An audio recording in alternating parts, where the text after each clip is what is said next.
ئێمە لە بەرەبەراتی بەرگی شارستانی سۆران ساعت 6:37 دقه پەیوەندیمان پێکرا کە ڕووداوێکی ئاگری بەنزیخانە هەیە لە سنووری شارۆچکەی خەلیفان.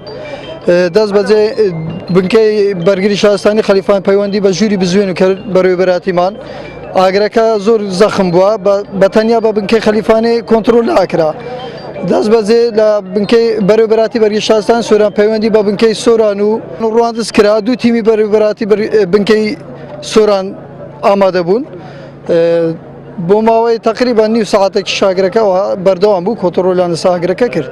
وەڵای ئەمە لێرە نەبووم بەخۆم، کوڕەکەشم لێرە نەبوو، نازانم ئەو ئاگرە لە سپیا بووە، تڕێلەکە گاش تێدا بوو، ئاگرەکە نازانم لە چی بەربچێت تا ئێستاش.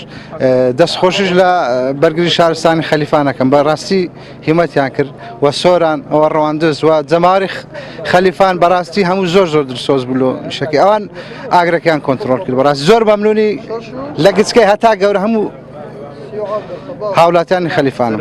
وەڵای ئەوە دیارە تڕێلەکە سوتایە، هەندێک سێ تانکیش گازیان تێدا بوو سوتایە. تڕێلەکەەوە 36,000 تێدا بوو، ئەوانش 50,000 تێدا بوو، دوو تانکی وابزانم سوتاینە.